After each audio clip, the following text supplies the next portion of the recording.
Bonjour, nous sommes le 21 janvier 2022. Il faut d'abord que je me réveille un peu. Euh, il y a une époque où je vous faisais pratiquement des vidéos plusieurs fois par jour à propos des États-Unis sous Trump. Et bien entendu, durant la prise d'assaut du Capitole, je vous en ai fait de minute en minute. Je ne sais pas combien j'en ai fait à ce moment-là, 4 ou 5 à la suite. Euh, Depuis, je vous en parle à peine, si ce n'est des États-Unis, si ce n'est à l'intérieur du panorama que je fais d'un effondrement généralisé. Euh, existe un comité pour examiner ce qui s'est passé, là, voilà, l'insurrection qui a eu lieu le 6 janvier 2021. Ce comité avance pas à pas, comment dit-on, un train de sénateurs. Il y a par ailleurs quelques initiatives de la part du ministère de la Justice sous la présidence de sous la direction de Monsieur Garland, qui a arrêté récemment un des insurgés, le dirigeant du mouvement des Oath Keepers, donc les gardiens du serment.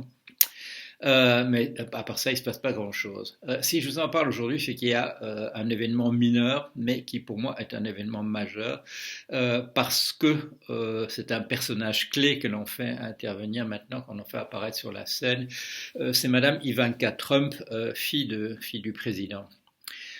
Pourquoi est-ce significatif que le comité du 6 janvier fasse intervenir cette personne? Je viens de voir une interview de M. Michael Cohen, ancien avocat de M. Trump, qui dit elle ne pourra rien dire qu'on ne sache déjà, mais c'est pas ça qui est important. Ce qui est important, c'est qu'on fasse venir une personne qui a sans doute de la sympathie envers ce comité.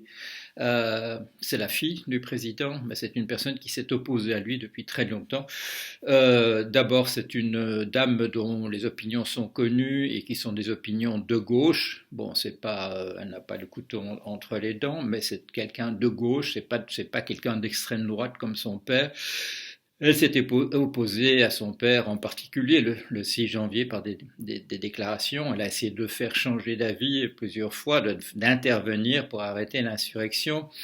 Et si finalement une vidéo a été faite où Trump, ce jour-là, dit à ses partisans de rentrer à la maison, c'est à son initiative et après de multiples tentatives auxquelles il a résisté. Donc, comme le souligne Cohen, c'est pas une fille qui fait faire ce qu'elle veut à son père. Comme disait très bien Cohen, il n'y a personne qui peut décider de ce que va faire Trump à l'instant qui va venir, ni même lui-même. Mais c'est une personne d'influence et c'est une personne qui sait beaucoup de choses.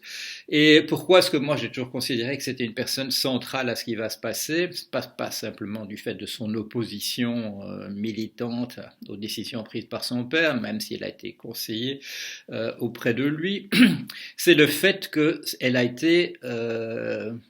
a eu une liaison euh, dont on ne connaît pas exactement la durée, mais qui est quand même, bon, on a des jalons sur plusieurs années.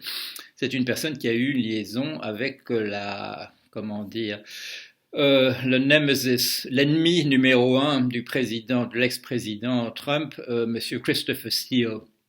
Comme vous le savez sans doute, Christopher Steele est c'est un ennemi public pour toutes les extrêmes droites du monde, parce que c'est la personne qui a pu apporter des tas d'éléments qui n'ont pas encore, tout le monde répète à l'extrême droite que tout ça a été réfuté, ce n'est absolument pas le cas. On a pris sur le fait un monsieur qui avait menti devant une commission, mais tout ça ne veut pas dire que ce qui se trouve dans le rapport Steele soit faux.